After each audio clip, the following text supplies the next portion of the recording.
သာသနာတော်နှစ်2558ခုဩဇာတက္ကရာ1386ခုကဆုံလပြည့်ကျော်9ရက်2014ခုနှစ်မေလ18ရက်မန္တလေးတိုင်းဒေသကြီးပြင်ဦးလွင်မြို့နယ်အောင်ချမ်းသာရွာဓမ္မသာယသာသနာစင်တာဓမ္မရတိမဟာဓမ္မသဘာဓမ္မယုံကျောင်းတော်ကြီး၌ဆင်းရဲခြင်းပါပြုလုပ်အပ်သည့်ဝင်း Higher Education Center မန္တလေးမြို့ကျွဲဆယ်ကံ31လမ်းအမှတ်ကားကြီး28ဆရာကြီးဦးဝင်းထင်ဆရာမကြီးတော်ချိုနွယ်ဆိုသမီးဒေါက်တာဝင်းဖြူဖြူတန်းတာမောင်ညံလင်းမောင်ကျော်သူမိသားစုနှင့်ကျောင်းသူကျောင်းသားများဤအမတဒါနဓမ္မဖြစ်ဒါနဖြစ်ဖြင့်ဆင်းကျင်းပပြုလုပ်အပ်သည့်အထူးတရားပွဲ၌ဟောကြားအပ်သောမြတ်ဗုဒ္ဓဤဗုဒ္ဓဂုဏ်တော်အကြောင်းတရားဒေသနာတော်ဒီနေ့ညတပါးတပင်ခန္ဓာကိုရှင်ဘုန်းတော်သခင်ရှင်တော်မြတ်ဖရာဤ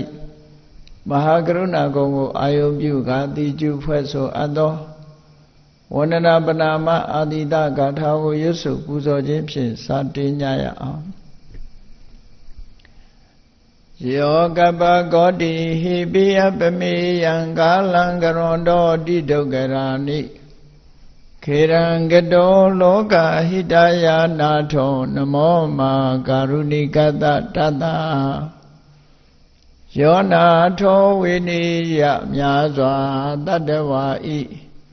ချမ်းသာစီးပွားလိုလားတောင်းတဂုံပေါင်းခါသဖြင့်နာထမြညာခြင်းရှင်တော်မြတ်ဖရာသည်ကပ္ပကောတိဟိပိဂရေကဘာအရေးအတွက်သင်္ချာတို့ဖြင့်တော်လဲအဘေမေယံရေအတွက်တိုင်းတာဖော်ပြခြင်းငါမစွမ်းနိုင်ပါသောကာလံလေးအသင်ချေသိနေကဘာရှိကြသောကာလပတ်လုံးလောကဟိတယတတ္တလောကဤအကျိုးစီးပွားအလုံးငါအတိဒုက္ခရာနိဥစ္စာအသက်ချေလက်အင်္ဂါမေတ္တာကြီးမှသမိတာနှင့်တထာဇနီဆွန်ញင်းကြီးဟုကျက်တိထဘွယ်ငါးသွဲအစုအလွန်ခဲရင်တော်မူတော်ကိုကရွန်တော်ဖျားဖြစ်ရန်ဤတန်ကြိုးကိုအထုတော်မူရသည်ဖြစ်၍ခေရန်လက်ချေမျက်လုံးအသက်ဆုံးလည်းရဲ့နှလုံးစိတ်ဝံကိုရောဤပင်မခြင်းတို့ကတောဘဝတဏ္ဏချိန်ဖန်များစွာရောက်တော်မူခဲ့ရရှာလေပြီမဟာကရုဏီကတတ္တဝါများရင်ဝေသားကဲ့သို့တနာချစ်ခင်မဟာကရုဏာရှင်ဖြစ်တော်မူသောတသနာတသဝိနည်းများစွာတတ္တဝါဤချမ်းသာစီးပွားလိုလားတောင်းတဂုံပေါင်းခါသဖြင့်နာထမြညာထိုရှင်တော်မြတ်ဖရာအားနမောယုတိပြောင်းပြော့မှန်ကိုလျော်၍ကရောယုကျိုးရှိခိုးခြင်းသည်အထုဘေဝတုစင်စစ်မဲ့သွေဖြစ်ပါစေတည်း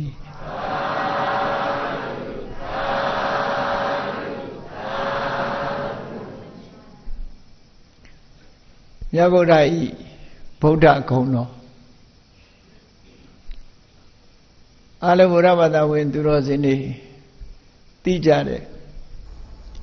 ဣတိပိသောဘဂဝါအရဟံဆိုတဲ့ဂုဏ်တော်ကိုးပါးရမယ်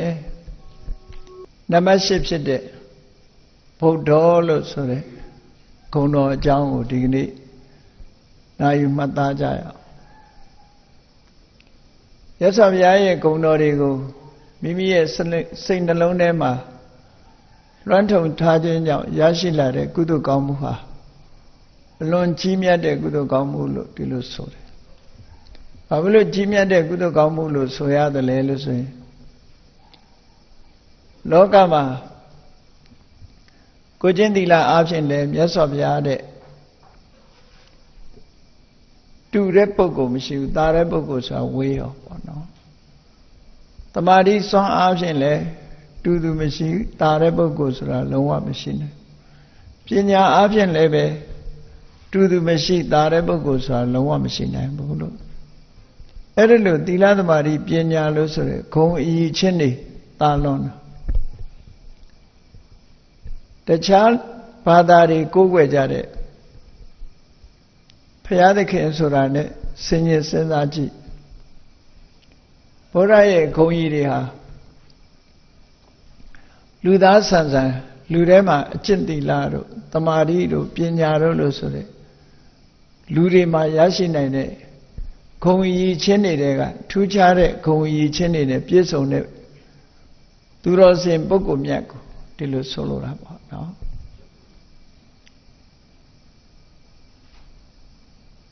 အစွမ်းတကူကြီးလို့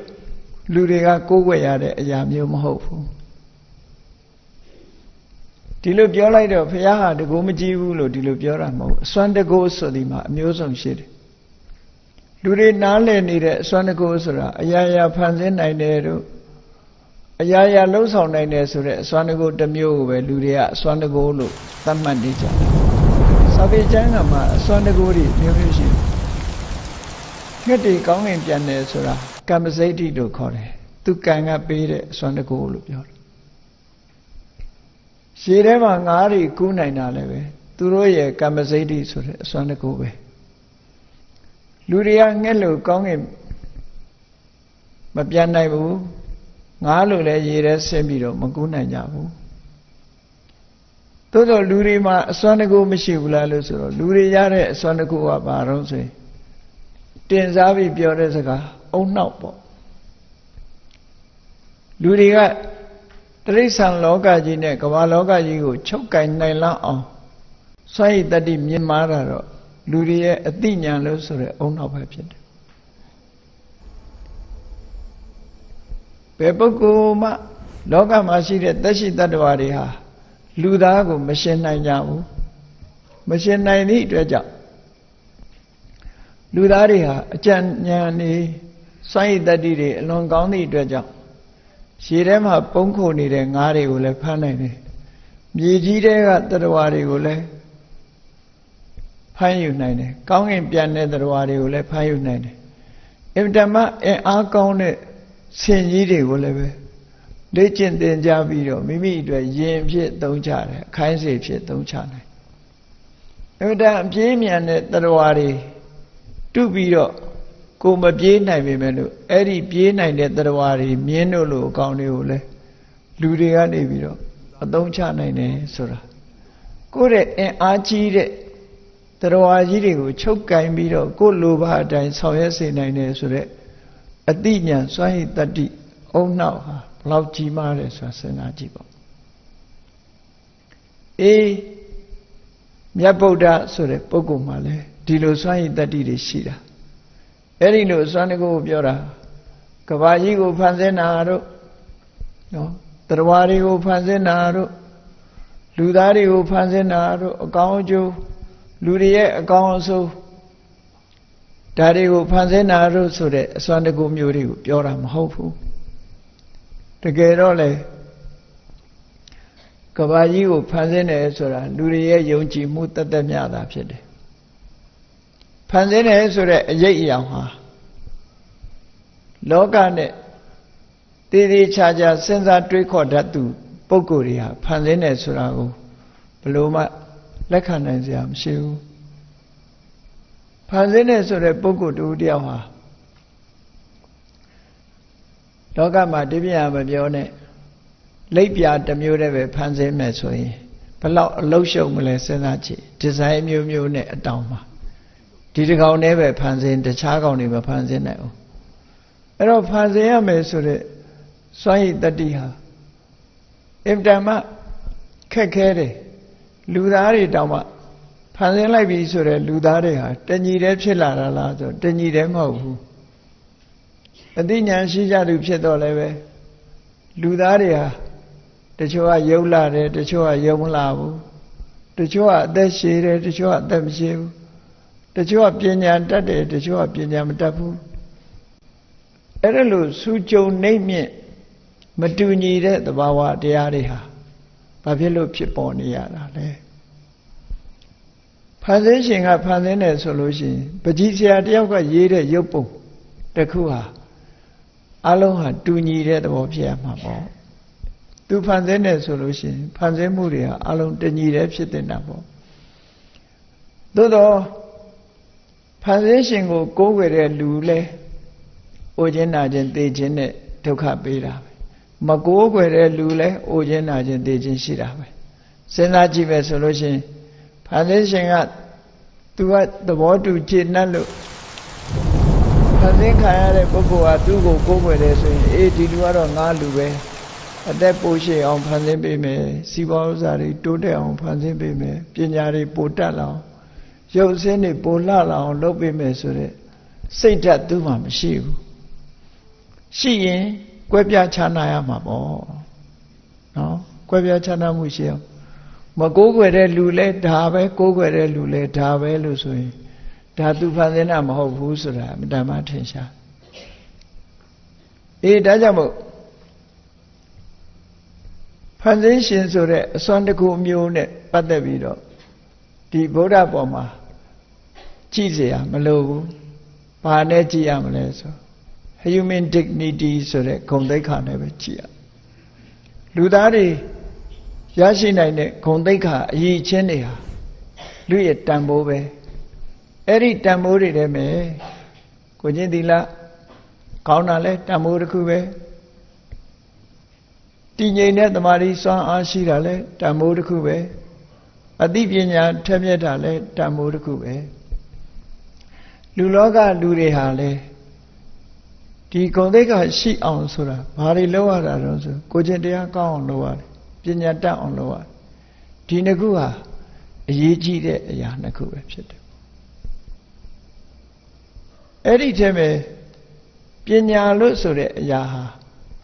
သီလရှိပြီးတဲ့နောက်သမာဓိရှိပြီးတဲ့နောက်ပညာဆိုတဲ့အရာဟာအစွမ်းထက်ဆုံးပဲဖြစ်တယ်မြတ်စွာဘုရားသခင်ကိုရောမြတ်ဟာလူလောကမှာပညာအားဖြင့်အစွမ်းထက်ဆုံးပုဂ္ဂိုလ်ဖြစ်တယ်သီလသမာဓိကလည်းအစွမ်းထက်တယ်သို့တော့ပညာကြတော့အထွတ်ထိပ်ရောက်တည်ထီအောင်အစွမ်းထက်တယ်အဲ့တော့ဒီနေရာမှာနည်းနည်းစဉ်းစားကြည့်ဗုဒ္ဓဆိုတဲ့စကားလုံးကဘာပြောတာတုံးလို့ဆိုရင်တိသူဆိုတဲ့အဓိပ္ပာယ်ကိုပြောတာဗုဇ္ဇတိတိဗုဒ္ဓောဆိုတဲ့ definition ပေါ့ဖွင့်ဆိုထားတဲ့စကားလုံးကတိတယ်တိသူဆိုတဲ့အဓိပ္ပာယ်ဘာတွေကိုတိတာတော့ဆိုလောကမှာတိเสียမှန်သမျှကိုတိတယ်တိเสียဆိုတာအမှန်တမ်းများတယ်ဘုန်းကြီးတို့တိတာတထွာတမိုက်တောင်မရှိဘူးတိเสียတွေကအများကြီးမတိတာနဲ့တိเสียတိတာတွေကိုတွက်ကြည့်လိုက်မယ်ဆိုရင်မတိတာတွေကများပြီးတော့တိတာလေးကနည်းနည်းလေးပဲလက်တဆုပ်စာလေးလောက်ပဲကိုတိတယ်ကိုမတိတာတွေအများကြီးဒီပြမပြောနဲ့တော်ရမပေါက်နေတဲ့သစ်ပင်တွေရဲ့နာမည်အကုန်ဖော်နိုင်ရလားဒီသစ်ပင်တွေရဲ့အသုံးရောအကုန်သိသလားပညာရက်အနေနဲ့တစ်ခုပဲကြည့်အောင်အများကြီးမဟုတ်ဘူးရှေးခေတ်ကတက္ကသိုလ်မှာဆေးပညာသင်တဲ့အာယုဝေဒဆေးပညာသင်တဲ့ Herbal Medicine ပေါ့သစ်မြစ်သစ်ဖူးကနေဖော်ပြီးတော့ဖော်ဆက်တဲ့ Herbal Medicine ခဏခေတ်မှာပြန်ပြီးတော့ခေတ်စားလာတယ်နော်အမေရိကန်နိုင်ငံမှာတောင်မှပဲဒီသစ်ပင်တွေသစ်မြစ်တွေဒါတွေကို research လုပ်ပြီးတော့ပြန်ထုတ်လုပ်နေရအဲ့တော့ရှေးတုန်းကတစ်ခေတ်တစ်ခါတုန်းက9နှစ်ကြာအောင်ဆေးပညာအတက်ကိုသင်တဲ့ကျောင်းသားတယောက်အလုံးကဇီဝကလို့သိကြတယ်ပေါ့သူသင်တာ9နှစ်ကြာသူသင်ပုံသင်နည်းရလည်းပဲဘလောက်ထက်မြက်တုံးဆိုလို့ရှိရင်မြန်လဲသင်တယ်တနေ့ကိုများကြီးလဲသင်တယ်သင်ထားသမျှလဲမှတ်မိတယ်မေ့ပြောက်သွားတာမရှိဘူးဆိုတဲ့အဲ့ဒီအချက်တွေနဲ့ညီညွတ်အောင်9နှစ်ကြာသင်ထားတဲ့ပညာရအလွန်များပြားတယ်လွန်များပြားတယ်အများကြီးလည်းသင်တယ်တဲ့အမြန်ကြီးလည်းသင်တယ်သင်သမျှလည်းမှတ်သားနိုင်တယ်မေ့ပြောက်ခြင်းလည်းမရှိဘူးအဲ့ဒီလိုဆေးပညာရသစ်ပင်တစ်ပင်ရဲ့အသုံးဆွဲကနေစပြီးတော့မြက်ပင်လေးတစ်ပင်ကစပြီးတော့ဘာသုံးရတယ်ဘယ်လိုဂုဏ်တတ္တိတွေရှိတယ်ဆိုတာသူလေ့ကျင့်သင်ကြားလိုက်တာဆေးပညာအတက်ကကုံသွားလားဆိုမကုံ မကုံတော့သူဆရာစီချင်းကပ်ပြီးတော့မေးတယ်သူတင်တာ9နှစ်ရှိသွားပြီတဲ့ဒါကုန်ပြီလားလို့ဆိုဆရာကြီးကပြောတယ်ဘယ်ကုန်မလဲတဲ့ပညာကတော့ဒါပေမဲ့လို့မင်းဘဝအသက်ဝမ်းကြောင်းအသက်မွေးဖို့အတွက်ကတော့ငါပြောမယ်တဲ့တင်ရင်းလေးတစ်ချောင်းယူသွားဟောဒီမျိုးရဲ့ပတ်ဝန်းကျင်တယူစနာဆိုတာ10မိုင်အတွင်းရှိတဲ့သစ်ပင်တွေကိုမင်းသွားလေးလာဘာပင်မှမကြံစေနဲ့လေးလာခဲ့အဲ့ဒီထဲမှာဆေးဘက်မဝင်တဲ့သစ်ပင်ရှိရင်မင်းယူလာခဲ့ငါပြဆိုအဲ့ဒါဆောင်းဝဲစစ်တာပဲသူနော်ဆောင်းဝဲစစ်လိုက်တာအဲ့ဒီနည်းနဲ့ဆောင်းဝဲစစ်တာအခုခေတ်တည်းဆောင်းဝဲနဲ့စစ်ရင်တော့အကုန်ကြမယ်ထင်နေချာတာနော်အဲ့ဒီလိုဆောင်းဝဲစစ်ရင်တော့ဘာဖြစ်လို့လဲဆိုအခုခေတ်ကတော့နှုတ်တိုက်ကျက်ပြီးတော့မေးခွန်းတောင်မှပဲဘယ်ကမေးမယ်ဆိုတာကိုကြိုတင်သိထားပြီးတော့မှဖြေကြတာတွေကများနေတယ်ဘုန်းကြီးဆောင်ဝဲပဲဖြစ်ဖြစ်လူဆောင်ဝဲပဲဖြစ်ဖြစ်စပေါ့ရိုက်တယ်မေခွန်းတွေနဲ့သွားတယ်ဆိုတော့ပညာဆိုတာအပြင်ကညာနေတာမျိုးဖြစ်ကုန်တယ်ကိုဟာနော်အပြင်ကညာတာမျိုးတွေဖြစ်ကုန်တယ်အေးအဲ့ဒီလိုဆောင်ဝဲစစ်လိုက်တာတပင်းတစ်ချောင်းယူပြီးတော့လိုက်ရှာဆေးဘက်မဝင်တဲ့အပင်တပင်းမှရှာမလို့ဟိုပင်လေးကြည့်လိုက်လဲဘာသုံးလို့ရဒီပင်လေးကြည့်လိုက်လဲဘာသုံးလို့ဒီအမြင့်ကဘယ်လိုသုံးနေဆိုတာတွေနဲ့ကြီးပဲအကုန်လုံးသူ့မှာအလကားသားပေါက်တဲ့အပင်ဆိုတာရှာလို့မတွေ့ခဲ့ဘူးရှာလို့မတွေ့တော့ဆရာကြီးကပြောတယ်မင်းဆေးပညာတတ်ပြီအိမ်ပြန်ရင်ပြန်တော့လို့ဆိုပြီးတော့ရိတ်ခါနည်းနည်းလေးပေးပြီးဆရာကြီးကကြီးပြန်လွတ်တယ်ဘာဖြစ်လို့ရိတ်ခါနည်းနည်းပေးတော့ဆိုရင်ဒီကောင်လမ်းသွားလို့ရှိရင်ရိတ်ခါပြတ်လိမ့်မယ်ပြတ်ရင်သူဆေးပညာနဲ့ကုလိုက်ဆေးအိတ်လွယ်သွားတာလည်းမဟုတ်ဘူးဆေးစာလည်းဖတ်เสียမရှိဘူးသူ့မှာမျက်စိလည်းမြင်တာနဲ့ပဲကုလို့ရမှာသူနော်အဲ့ဒီခေတ်ကနှချက်လည်းမပါဘူးအလည်းမပါဘူးနော်နှချက်နဲ့လည်းစမ်းမှာမဟုတ်ဘူးအနဲ့လည်းထိုးမှာမဟုတ်ဘူးသူကဆေးအိတ်လည်းမပါဘူးဆေးတစ်တာလည်းမပါဘူးဒီတိုင်းသွားယောဂတွေးတာနဲ့မိဖို့ကြောင့်တဲ့ဟာနဲ့လည်းကုကျင်ကုတယ်တစ်ပင်ကအခေါက်နဲ့လည်းကုကျင်ကုတယ်ဒီလိုနဲ့ကုသွားတာယောဂတွေကုသွားတာအများကြီးပဲအဲ့တော့အဲ့ဒီတုန်းကတစ်ချိန်တုန်းကဒါယုံနှန်းစကားမဟုတ်ဘူးဆေးပညာအနေနဲ့အဲ့ဒီတုန်းကအလွန်မြင့်မားခဲ့တယ်ဆိုတာကိုပြောပြအလွန်မြင့်မားခဲ့တဲ့ပညာရက်တစ်ခုဟာလောကမှာထင်ရှားခဲ့သေးတယ်အဲ့တော့လောကမှာလူတွေလက်လန်းမမီတဲ့ပညာရက်တွေဟာအများကြီးရှိနေသေးတယ်တော်တယ်မှာရှိတဲ့သစ်ပင်တွေရဲ့အမည်နာမခေါ်ဖို့တောင်မှပဲအမနာမခဲရင်နေပေါ့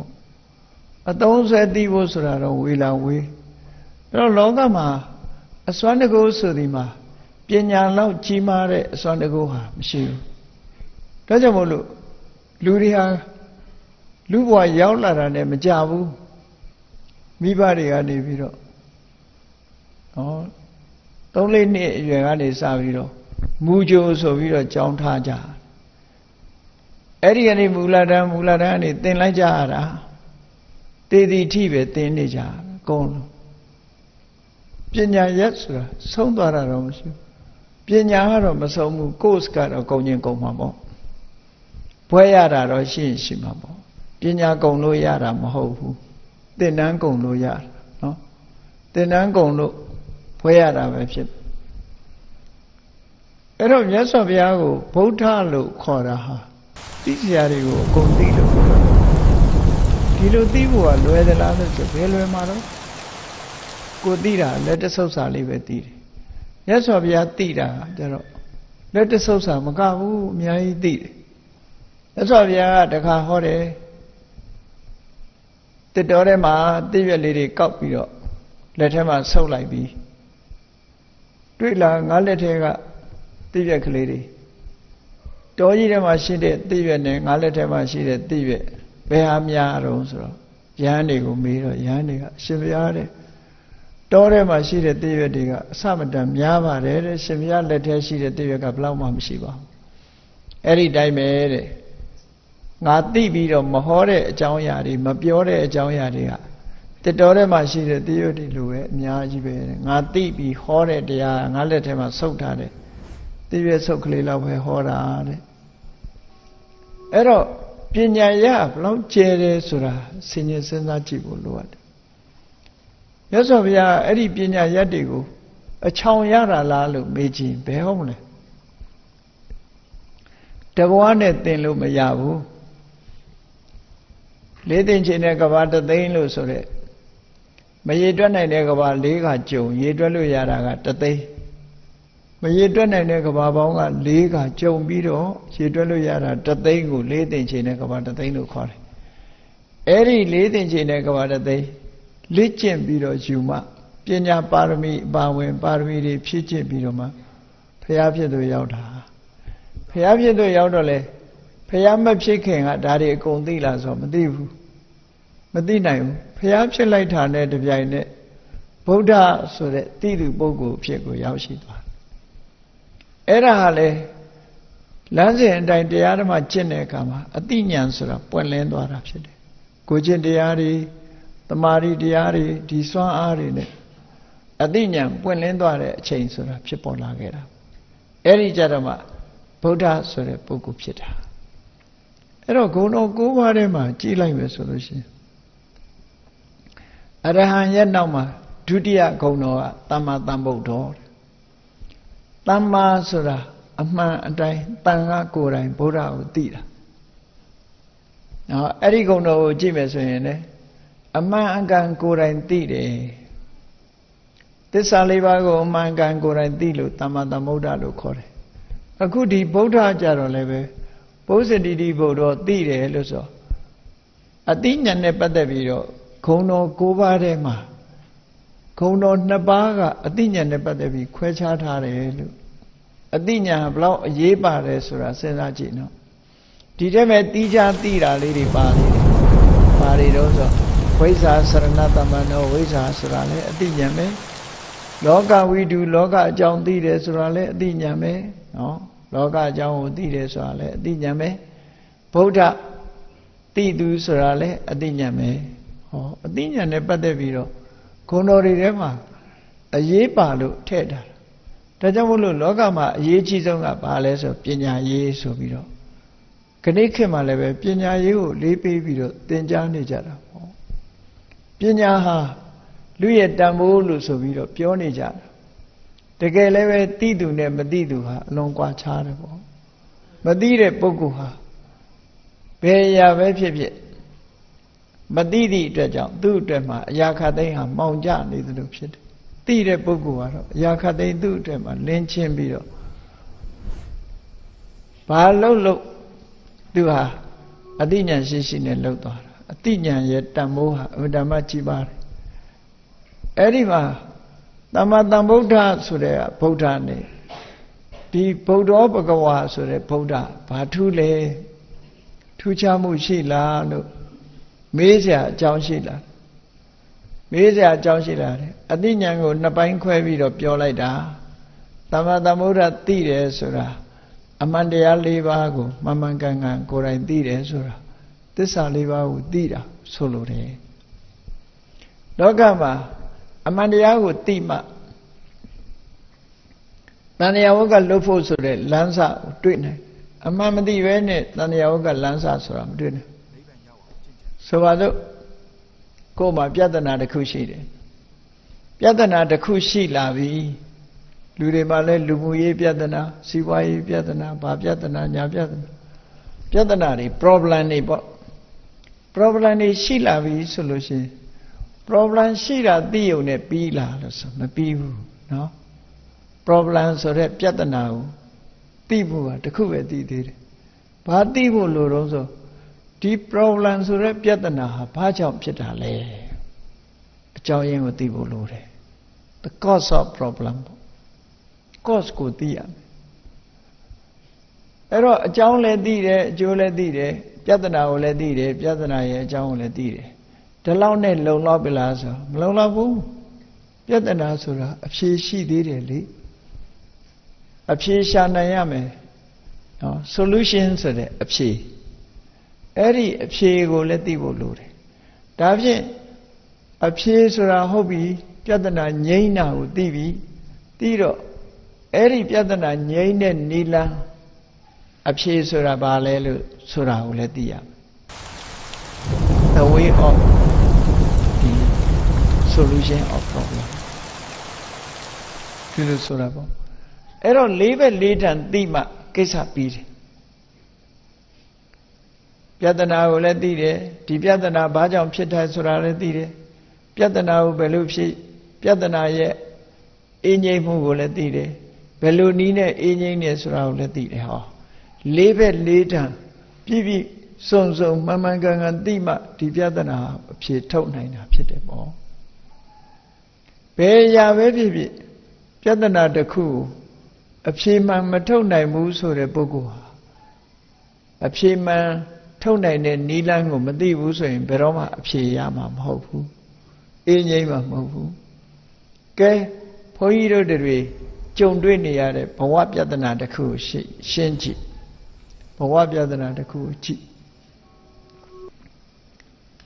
Ludan yin sign the other Boabia than at the Kua Baronse. The Pivi o Milache Yoga Virana Yache, Te Sonyache, Da Chima de Piatana Yiku. The child Lumuye Piatanaro, Siwaye Piatanaro, Midazu Piatanaro, Nangaye Piatanaro, Pari Rusra, Shijima Shida. Lurai Madribu Mola, Adipiatanaria. Lurai Madribu Nanganai Lamadu Ero Lumio Dine led Dwede, Pada Win Dine led Dwede. That she that one Manamia, Dwijonia, Piatana, Barose, Ojen, Najin, Tijin, so Piatana. Tipiatana, Padu Pishin, nine the lay. Patch out Dipiatana, Pinia, the lay, Tipiatana, Bema, a song that Malay, a song that the Nilango, she the la. DHL Leche Goma, Madi Uso in Dipiatana, below patient. Poyiro Malaysia to Avira, the Nambo Charawa. Da human problem, low core. Ojena agents or a problem, low core, so. A mute media Tabira made it. Sarah, the Bawa de Abe Mola, the Piatanam Ho food. No, Ora Naira Dires or Ludabawa, Piatanam Ho. E me era Piatana look, Mamin the Yagalabalo, Pishimo, maybe Roman Josara Hulu. Monka Mavelli. Hold him. Piatana low down, but the Uso in Gonkani Mavelli. Pishimo Brahma Josa Era Jamulu, Piatana, Niemboha, Namadi Yechizome Daha Piatana. A good Chana Lunga lady, Chanu lady, lady Palaja. Drudi, Maduro Bama, Senza Liu, Biona, Nanga Live. Airing a lady. A good. They are Sangani, Sangani, such a lady. Love it over and niche house out the Gila. A niche house out here now buying your Gila. Your Gila Lucian, Minoga of the few chandel and net chandel Aswachi. Says so in a Yaraboa. Savin Neta, she Omala. Tuari or D. Dine Jamamla. No? Yesiga your Kudine Comamla. Payiri Matomene Kudainu, Chojo Lala Lady Shiba Mala, Senda Chila. Any Matango Mino John one name Lutin La, Peroma John Naimu. No? A good woman Yauni, Matayu, Mino Yaume Tuaria, Piotra Comi, no? Yazidega, Mongo me, Savinega, Pugo me. Hona Yain Dina Yain Hona Yoet Dina Yoet so A O Yido to Pipi Pipchilla. Eri Piatana Meshibula so she. The nature of Yensan Gangero Ponya Sendana. You are a man, 4 years, 5 years, 2 years, Shong Dora Yidi. Also, oh, I drew Muiri 4 years, 5 years, Tilo Tena. Go out of the role of Chilla Melo to come to you. Come to. The poor year, သူမွေးတယ်ဒီပုံစံကြီးမွေးတယ်မှာရဲ့လို့အောင်းမေးတာနော်မစင်စားဘူးတခါမှမစင်စားသည့်အတွက်ကြောင့်ကြောက်လည်းမကြောက်ဘူးနောက်ကြတော့သူတို့လည်းငယ်ငယ်တုန်းကငါတို့လိုပဲနောက်ပိုင်းကျတော့ဒီလိုတွေရုပ်ရှုံတွဖြစ်ကုန်တာပါလားနော်ငါမြေးတို့ရဲ့မင်းတို့အကုန်ဟောဒီကြည်အောင်အဘိုးဖြစ်ပုံဆိုတာမျိုးဆိုရတဲ့အကိုင်းရောက်သွားတာနော်သွားရကျိုးလို့တစ်မျိုးတစ်ဖုံခါကိုင်းနားထိုင်မျက်စိမှုံဆိုတာသက်ကြီးဖြစ်လာတဲ့ဟာတွေအဲ့တော့သဘောပေါက်ခဲ့ဘူးခုတော့ပေါက်နေပါပြီသဘောပေါက်ခဲ့တာပြောပြအဲ့တော့အဲ့ဒါကိုပြဿနာလို့မြင်မှဖះလောင်းနေကြတော့အဲ့ဒါကိုပြဿနာတစ်ခုအနေနဲ့ကြည့်တတ်တယ်အဲ့ဒီပြဿနာကြည့်ပြီးတော့ဒီပြဿနာဘာကြောင့်ဖြစ်တာတုံးလို့ပရိစ္ဆေသမုပ္ပါဒ်နဲ့ရှင်လိုက်ရှာလိုက်တဲ့အခါကျတော့ငါမွေးလာလို့အိုရတာပဲမမွေးရင်မအိုရဘူးဇာတိပစ္စယစရာမရဏငါအကယ်၍မမွေးခဲ့ဘူးဆိုရင်အခုလို့ခိုးအိုဖွားအိုဖြစ်မှာမဟုတ်ဘူး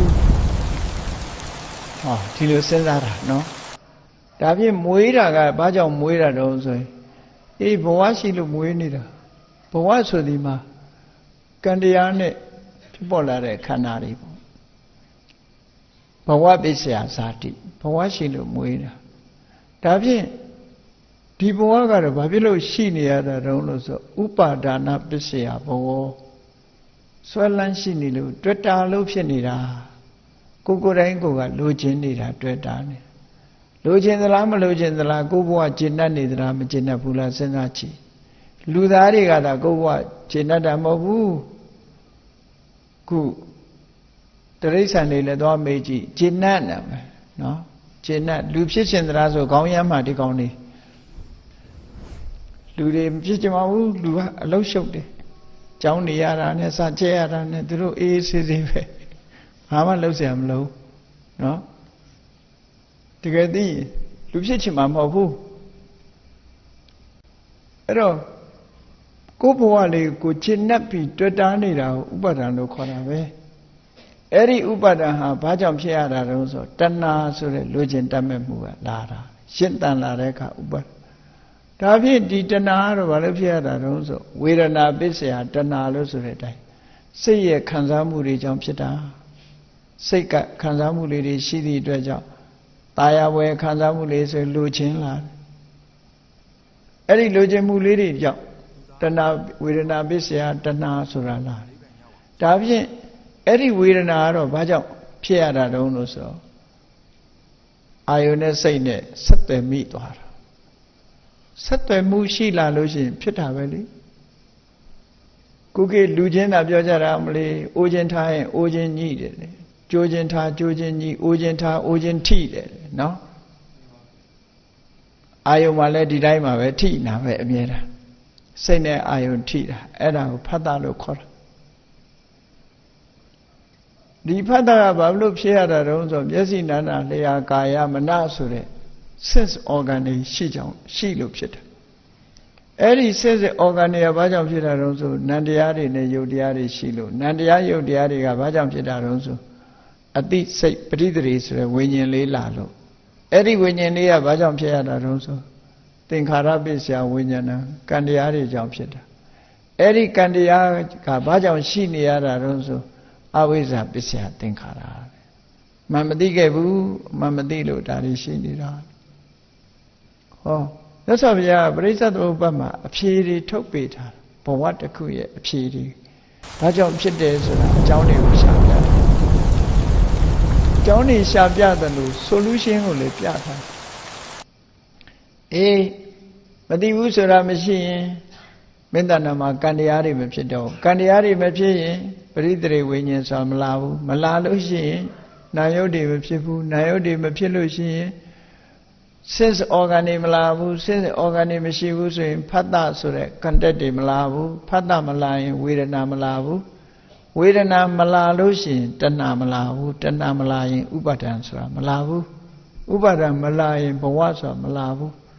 ဘဝမရှိရင်ဇာတိမရှိဘူးဇာတိမရှိရင်ဩရဏရသေတာမရှိဘူးဆိုဟော solution ကိုပြသွား အဲ့ဒါလို့အကြောင်းနဲ့အကျိုးနဲ့ဒီလိုမှန်မှန်ကန်ကန်လေးဘက်လေးတန်ကပြည့်ပြည့်စုံစုံသိတာကိုသမ္မာသမ္ဗုဒ္ဓောလို့ပြောတာနော်သမ္မာသမ္ဗုဒ္ဓောလို့ပြောတာအဲ့ဒီလိုသိလို့သမ္မာသမ္ဗုဒ္ဓဖြစ်တယ်တာမန်ပညာမဟုတ်ဘူးအဗ္ဗဓမ္မလေးနဲ့မှန်ကန်တဲ့သဘာဝတရားကြီးတစ်ခုလုံးကိုခြုံငုံသုံးသပ်နိုင်တဲ့အသိပညာမျိုးကိုမြတ်စွာဘုရားရခဲ့ဘုဒ္ဓောဆိုတာကြတော့အဲ့ဒီလေးမျိုးတင်သိတာလားလို့ဆိုတော့မဟုတ်ဘူးသိเสียလောကမှာရှိသမျှသိเสียမှန်သမျှအကုန်သိတယ်ယာဝတကံညေယံတာဝတကံညာဏံနဲ့ယာဝတကံညေယံသိเสียရှိသလောက်တာဝတကံညာဏံညာကလည်းလိုက်သိတယ်ယာဝတကံညာဏံတာဝတကံညေယံညာနဲ့သိလို့ရတာမှန်သမျှလည်းသိเสียတွေကရှိနေတယ်လို့ညာနဲ့သိเสียအကြောင်းအရာတွေနဲ့အတိညာနဲ့သိเสียအကြောင်းအရာတွေဟာအားလုံးဟာကွတ္တိဖြစ်တယ်မြတ်စွာဘုရားသိเสียကလည်းမကြံဘူးဉာဏ်ကလည်းမကြံအောင်သိတယ်အဲ့ဒါကိုတပ္ပညုတဉာဏ်လို့ခေါ်တာပဲတစ်ချိန်တုန်းကဘာမသိညာမသိနဲ့တည်တည်ချာချာတဘာဝကြကြမလေ့လာဘူးတဲ့ပုဂ္ဂိုလ်ကတပ္ပညုတဉာဏ်ဆိုတာရှိသလားဆိုပြီးမေးခွန်းထုတ်တာတွေ့ဘူးတယ်ငယ်ငယ်တုန်းကကြားလိုက်တယ်တပ္ပညုအလုံးကိုသိတယ်ဆိုတဲ့အသိဉာဏ်မျိုးရှိသလားလို့ဆိုပြီးတော့ဖះကိုစောရကတက်ခဲ့တာလည်းရှိတယ်တကယ်ကတော့ပညာရဲ့စွမ်းရည်ဆိုတာတဦးနဲ့တဦးတူတာမဟုတ်ဘူးမြတ်စွာဘုရားရတဲ့ပညာမျိုးရဖို့ဆိုတာအမှန်တမ်းတမန်နဲ့ရတာမဟုတ်ဘူးတမန်အထုတ်ယုံနဲ့ရတဲ့ပညာမျိုးမဟုတ်ဘူးအဲ့ဒီပညာမျိုးကြောင့်ပညာမျိုးရှိလို့တပ္ပညုတဉာဏ်ဆိုတာရှိတယ်တပ္ပညုဆိုတာအရာခတ်သိမ်းကိုသိတာအရာခတ်သိမ်းကိုသိတယ်လို့ဆိုတဲ့နေရာမှာအမြဲတမ်းကြီးသိနေတာလားအမြဲတမ်းရှိပြီးအမြဲတမ်းသိနေတယ်ဆိုရင် omnipresent လို့ခေါ်တယ်အင်္ဂလိပ်အမြဲတမ်းရှိအဲ့ဒီဉာဏ်ကြီးကမီးတော့ကြီးမီးထွန်းထားသလိုမီးကိုတညာလုံးထွန်းထားရင်တညာလုံးအလင်းရောင်ကြီးရှိနေသလိုဒီဉာဏ်ကြီးကအမြဲတမ်းလင်းနေတာလားလို့ဆိုအဲ့ဒါမျိုးလက်မခံဘူးဖေဟာ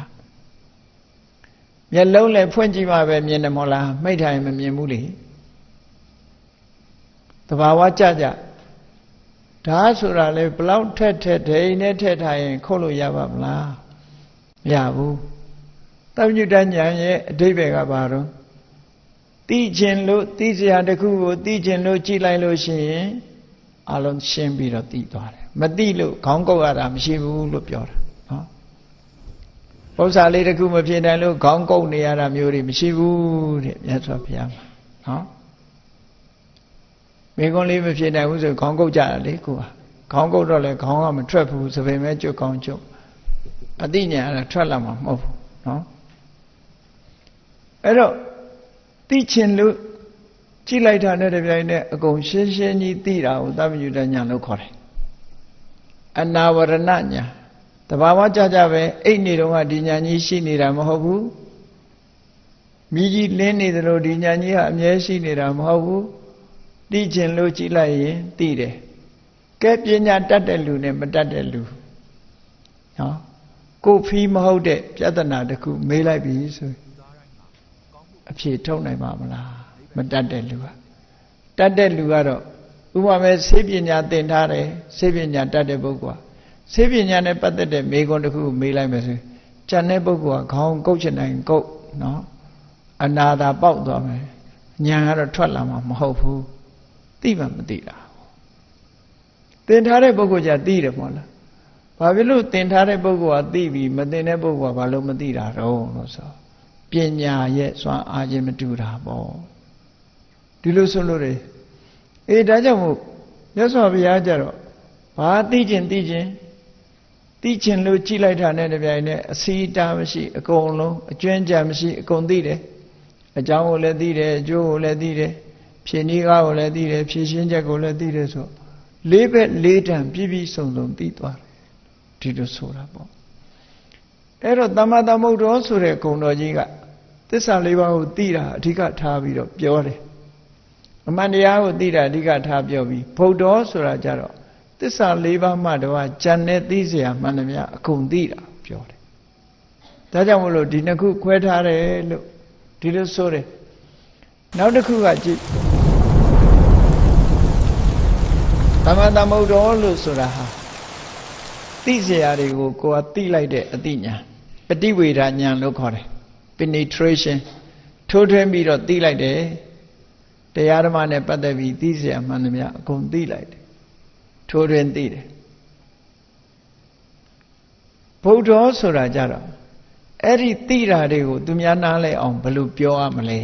ဆိုတာကိုသိတယ်ဒေသနာဉာဏ်လို့ခေါ်တယ်အဲ့ဒါလည်းမတူဘူးနော်တချို့ကတော့သိတော့သိတယ်ပြောမပြတ်တတ်ဘူးဆိုတဲ့လူတွေအများကြီးပဲသိတော့သိတယ်မပြောတတ်ဘူးတဲ့ကိုသိတာပဲကိုပြောတတ်ရမှာပေါ့လို့ဒီလိုပြောလို့မရဘူးသိတော့သိတယ်ပြောမပြတ်တတ်တဲ့ပုဂ္ဂိုလ်တွေရှိတယ်အဲ့တော့သူများနားလဲအောင်ရှင်းပြဖို့ဆိုရင်လူတိုင်းဟာဆရာမဖြစ်တာအဲ့ဒါကြောင့်ပေါ့ပညာတတ်တဲ့ပုဂ္ဂိုလ်တွေရှိတော့လည်းပဲကိုပညာတတ်တိုင်းသူများစိတ်ဝင်စားအောင်သူများနားလဲအောင်ပြောပြနိုင်တာကအရေးချင်းတစ်ခုပဲသိတာကအရေးချင်းတစ်ခုသူတော်ဘာနားလဲအောင်ပြောပြနိုင်တာအရေးချင်းတစ်ခုသိတဲ့အရေးချင်းကိုပฏิဝေဒဉာဏ်လို့ခေါ်တယ်သူများနားလဲအောင်ပြောပြနိုင်တာကိုပฏิဒေသနာဉာဏ်လို့ခေါ်တယ်ပฏิဝေဒဉာဏ်နဲ့ဒေသနာဉာဏ်သမ္မာသမ္ဗုဒ္ဓောကပฏิဝေဒဉာဏ်ကိုပြောပြီးတော့ဗုဒ္ဓောကြတော့ဒေသနာဉာဏ်ကိုပြောတာလို့ဒီလိုအဓိပ္ပာယ်ရှိပါအနုမို့ဆိုလို့ရှိရင်သမ္မာသမ္ဗုဒ္ဓောကလည်းသိတာပဲဗုဒ္ဓောကလည်းသိတာပဲဘာလို့နှစ်ခါပြောရတာတော့ထပ်မနေဘူးလားလို့စဉ်းစားတဲ့ပုဂ္ဂိုလ်တွေမှာစဉ်းစားမိကောင်းစဉ်းစားမိလိမ့်မယ်များသောအားဖြင့်လည်းဣတိပိသောတို့ကတစ်စေကြောင်းမှရွတ်ကြတာများတာဟိုလူတွေကလည်းနော်တကယ်အနှစ်သာရသိအောင်မြတ်စွာဘုရားကိုကြီးညိုပူဇော်လိုတဲ့အနေနဲ့သိအောင်လေးလာပြီးတော့ထားမယ်ဆိုလို့ရှိရင်တော့မြတ်စွာဘုရားရဲ့အစွမ်းတတ္တိခုံကြီးတွေကိုသိရှိရလို့ရှိရင်အင်မတန်မှကြည်နူးတဲ့စိတ်တွေဖြစ်လာကြည်နူးတဲ့စိတ်လာဘာဖြစ်လို့လဲဆိုလောကမှာအတုယူအားကြစရာပုဂ္ဂိုလ်ဆိုတာရှိတယ်လေအတုယူအားကြရတဲ့ပုဂ္ဂိုလ်မျိုးရှိအဲ့ဒါလို့အတုယူအားကြရမယ်ပုဂ္ဂိုလ်မျိုးတွေမှာဆိုရင်မြတ်စွာဘုရားရဲ့ဂုဏ်တော်တွေကိုပွားခြင်းအပြင်ဘုရားကိုအတုယူအားကြမှုတွေဖြစ်လာတယ်လို့ဆိုတာပေါ့နော်ဒါကြောင့်မို့ပြောကြတယ်ဗုဒ္ဓတပူဇံမဟာတေဇဝန္တောမြတ်စွာဘုရားကိုပူဇော်လို့ရှိရင်မိမိမှာအစွမ်းတကိုးတွေတိုးတက်လာတယ်လို့ပြောတယ်ဘုရားကိုပူဇော်တာနဲ့အစွမ်းတကိုးတွေကဘယ်လိုတိုးတက်လာမြတ်စွာဘုရားလို့အရေးချင်းရှိတဲ့ပုဂ္ဂိုလ်တယောက်တဦးကိုသူတော်စင်တူကိုမျက်မျက်နှိုးနှိုးစိတ်ထဲမှာအမြဲတမ်းထားခြင်းအပြင်ဘယ်လိုကိုယ်မှာကြိုးကျေးဇူးတွေတက်ရောက်လာတယ်လဲလို့ဆိုဒါရှင်းရှင်းလေးပဲရှင်းရှင်းလေးပဲအာနာရှိတဲ့လူတယောက်နဲ့သိရင်သိတာနဲ့တည်းပဲတော်တော်လေးကိုမဖြစ်ဘူးလားဗမာပြည်မှာဟော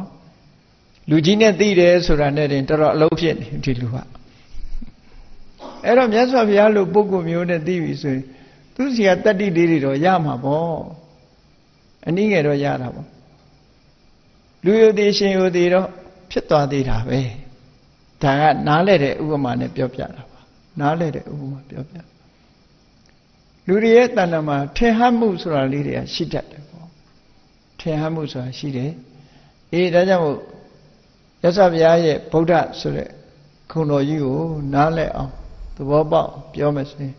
သိเสียရှိသမျှတွေကိုဘာပဲဖြစ်ဖြစ်အမှန်ကန်ကိုယ်တိုင်သိတာမှန်ကန်သိတော်မူလို့ဗုဒ္ဓလို့ခေါ်တယ်အဲ့ဒီဗုဒ္ဓဆိုတဲ့စကားလုံးကိုအဓိပ္ပာယ်ပြန်တဲ့အခါသိသူလို့အဓိပ္ပာယ်ပြန်နောက်တစ်ခုကတော့နိုးကြားသူဆိုတဲ့အဓိပ္ပာယ်လည်းပြန်လို့ရတယ်နိုးကြားသူပွင့်လင်းသူဆိုတဲ့အဓိပ္ပာယ်လည်းပြန်လို့နိုးကြားတယ်ဆိုတာမသိတဲ့လူတွေကအိမ်မောကြနာနဲ့တူတယ်သိတဲ့လူကနိုးတဲ့လူနိုးမှသိတယ်လေ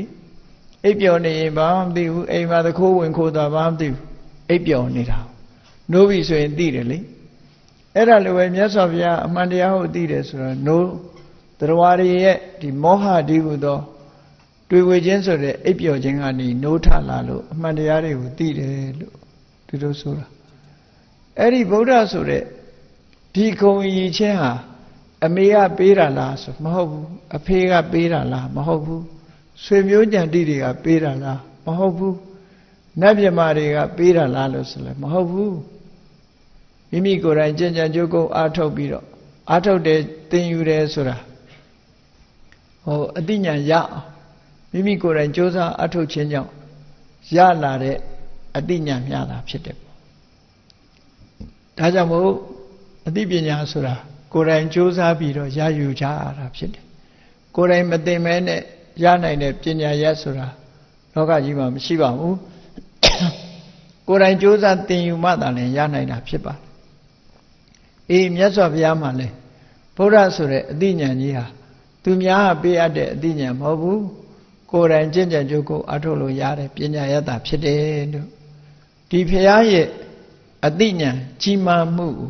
အာယုံပြုပြီးတော့ဒီစိတ်ထဲမှာကြည်နူးဝမ်းသာမှုရအောင်ကြိုးစားအထုတ်ကြလောကမှာကံမကောင်းဘူးဆိုရင်ကံကောင်းအောင်ကဘာလုပ်ရလဲမကောင်းတဲ့ကံတွေပပျောက်အောင်ကံကောင်းတဲ့နည်းတွေမရှိဘူးလားလို့ဆိုရှိတယ်ကံမကောင်းဘူးဆိုတာအကုသိုလ်အကျိုးတွေဝင်ရောက်နေတာကိုလူတွေကကံမကောင်းဘူးလို့ပြောတာအကုသိုလ်ရဲ့အကျိုးတရားတွေကကိုယ်တဏ္ဍာမှာလာရောက်ပြီးတော့ထိခိုက်နေပြီဆိုရင်ဒါကံမကောင်းဘူးလို့ပြောကြတယ်အဲ့ဒီအချိန်မှာကိုယ့်ရဲ့လောက်ရကိုပြန်ဆန်းစစ်ကြည့်ရမယ်အေးဟုတ်တယ်ငါတို့လုပ်နေတာအမှားမရှိဘူးအကောင်းတွေလုပ်တယ်သို့တော့အတိတ်တုန်းကမှားယွင်းမှုတွေဟာလည်းလူတွေတဏ္ဍာမှာလာရောက်ပြီးတော့မကျူးဝါဖြစ်ပြီးတော့အကျိုးပေးနေတာတွေလည်းရှိတတ်တယ်ပေါ့အဲ့ဒါလို့အဟောင်းတွေကထပြီးတော့ဖြစ်ပေါ်လာတာမျိုးတွေရောမရှိနိုင်ဘူးလားဆိုရှိနိုင်တယ်အဲ့ဒါလို့ရှိလာလို့ရှိရင်ဘာနဲ့အကာအကွယ်လုပ်ပြီးတော့ဘာလုပ်ရမလဲလို့ဆိုရင်ကံကောင်းအောင်ကောင်းတဲ့ကံတရားတွေကိုကြိုးစားပြီးတော့လုပ်ရခုနလိုဘုရားကိုအာယုံပြုမယ်တရားကိုအာယုံပြုမယ်သံဃာကိုအာယုံပြုမယ်ဘုရားရဲ့နှုတ်ကပတ်တော်တွေကိုရွတ်ဖတ်တရေစေမယ်ဘုရားကိုပူဇော်မယ်နော်ဘုရားနဲ့ပတ်သက်ပြီးတော့ပူဇော်မှုစိတ်ကြည်နူးမှုတွေရအောင်လို့ကုသိုလ်ကောင်းမှုတွေမပြတ်လုပ်ပေးရမယ်ဘုရားပန်းရေချမ်းအမြဲတမ်းဆက်ကပ်ဘုရားကိုအာယုံပြု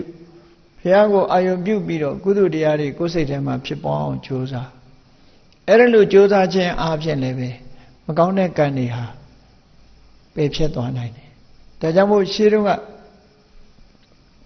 ကျမ်းစာတစ်စာရေးပြီးဆိုလို့ရှိရင်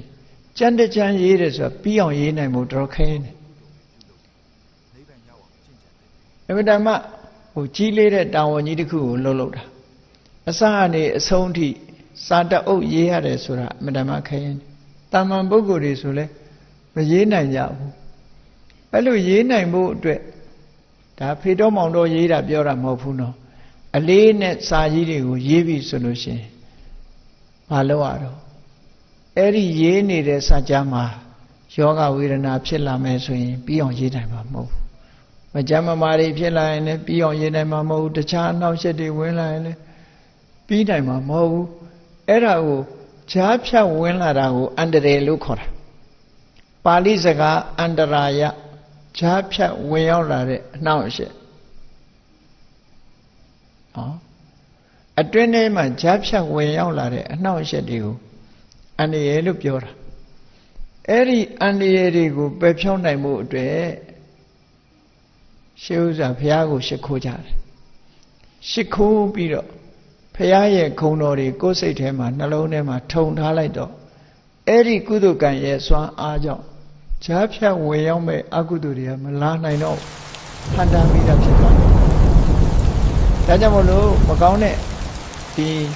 ကံဆိုးမိုးမောင်တွေကိုယ်တဏ္ဍာမှာဖြစ်ပြီးဆိုတဲ့အခါမှာဖြစ်လာနိုင်တဲ့အရေးအယောင်တွေရှိပြီဆိုတဲ့အချိန်မှာဘာနဲ့ကာကွယ်ရတယ်လဲလို့ဆိုဖရာကိုအာယုပြုပြီးတော့ဘုရားနုတ္တိကိုမြတ်မြတ်ပွားရမယ်ဘုရားနုတ္တိကိုပွားတယ်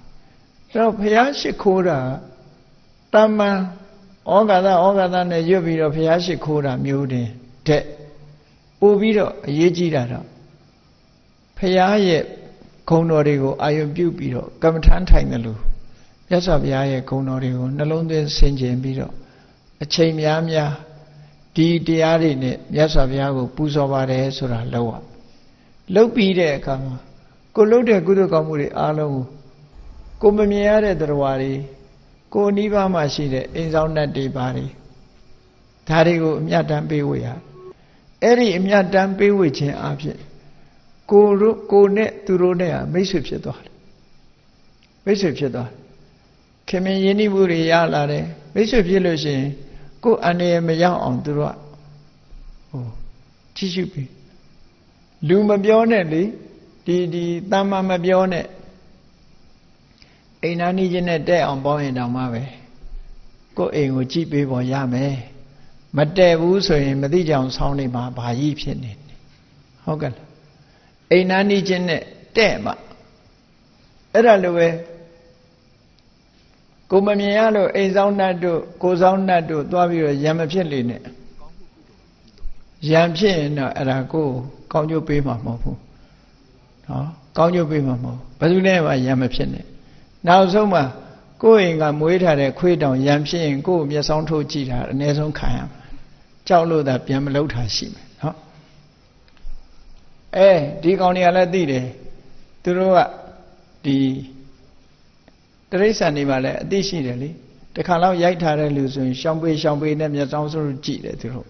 အမြဲတမ်းငါမြတ်ဘာလုပ်မလဲဆိုပြီးဒေါသနဲ့ကြည့်သွားတာအဲ့ဒါအကောင်းကြီးများအောင်မေ့မနေနဲ့အဲ့တော့ဘသူနဲ့မှရံမဖြစ်ပဲနဲ့မေတ္တာတက်ရောက်အောင်လုပ်တာကိုယ့်အတွက်ကံကောင်းစေခြင်းအကြောင်းတစ်ခုပဲဖြစ်တယ်ပေါ့ကိုယ့်အတွက်အကူအညီရခြင်းပဲဒါကြောင့်မို့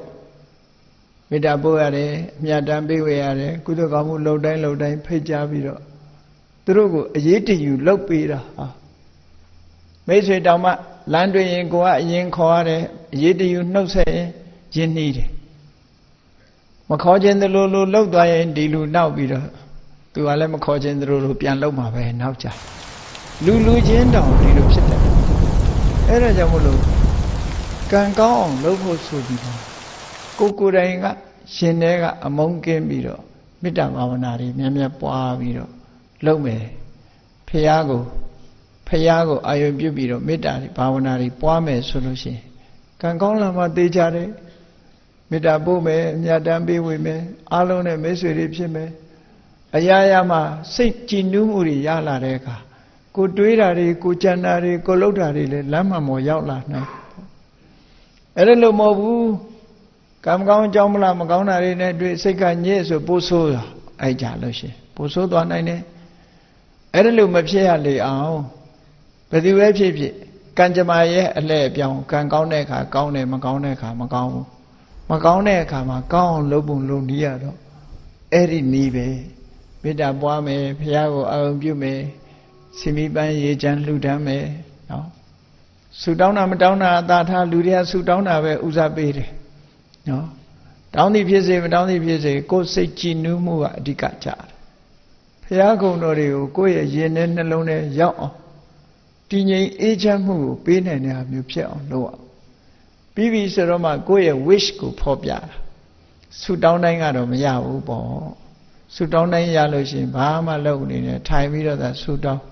စာဝဲအောင်လို့ရှိရင်ဒီ9လုံးပါပါစေ6လုံးပါပါစေထိုင်တာဆုတောင်းနေစာမကျက်နဲ့ရမှာမဟုတ်ဘူးနော်အဲ့ဒါကြောင့်မလို့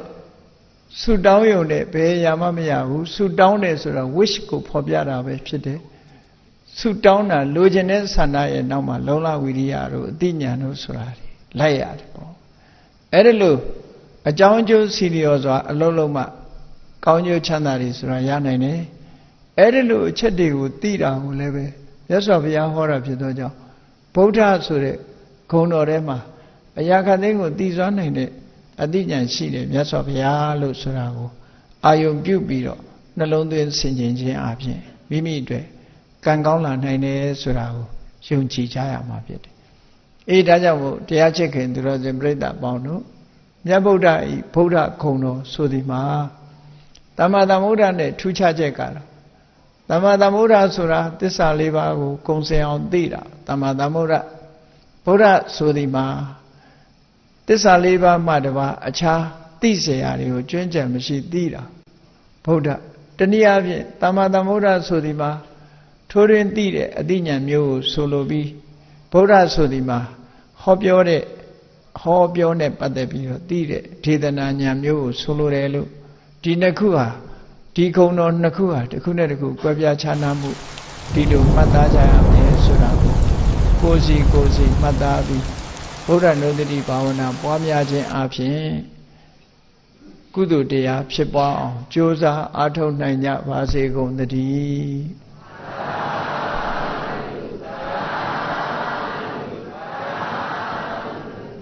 မေတ္တာပို့ရအောင်တတ္တဝါများစွာဖေးရန်กว่าချမ်းသာကြပါစေတတ္တဝါများစွာဖေးရန်กว่าချမ်းသာကြပါစေမေတ္တာရေချမ်းသုံးငါဖြံငြိမ်းချမ်းကြပါစေမေတ္တာရေချမ်းသုံးငါဖြံငြိမ်းချမ်းကြပါစေသက်ရှိချမ်းသာစိတ်ချမ်းသာလူရဆန္ဒပြည့်ပါစေသက်ရှိချမ်းသာစိတ်ချမ်းသာလူရဆန္ဒပြည့်ပါစေဖုံလန္တာဒုက္ခပင်ကစားမေတ္တာပုံနေတုသင်္ကမမနောတရာတိတဝေတံဘဝယန္တုဒုက္ခန္တကမေတ္တာပုံနေတုသင်္ကမစုပေါင်းဖို့အမေတ္တာတဟုရောင်ပြူပါဝင်းငွေလာမင်းနှင့်ရောင်ချင်းရှက်ယုံပေါင်းဆောင်ရခြင်းကြောင့်သဗ္ဗေတံကျွေးမဲ့ဩတုံလုံးစုံများစွာတတ္တဝါတို့၏မနောတရာတိမြင်မြဖြူစင်အေးကြည်လင်းသည့်ရေစဉ်ပြည့်တင်းစိတ်နှလုံးတည်ဟုသောရေအိုင်ကြီးအတွင်း၌ဒုက္ခပင်ကသာစင်ထာဝရအေးမြจิตာတာယာပွင့်လန်းချမ်းသာဒုက္ခတည်ဟုသောကုမုဒ္ဒရာကြာပန်တို့သည်ဖုံးလန္တာဝန္တာရွှင်မြူဝမုံလူလျက်ကြည်နူးပွဲကြုံဖူးပွေးညကုန်သည်ဖြစ်၍ဒုက္ခန္တကလေအောင်လေးတဲ့ရောရှက်သင်ပြန့်ပိတိတိဟုသောယနံတို့သည်ဘဝယံတို့ကောင်းစွာမဲ့သွေကြိုင်လည်၍နေကြပါစေကုန်သတည်း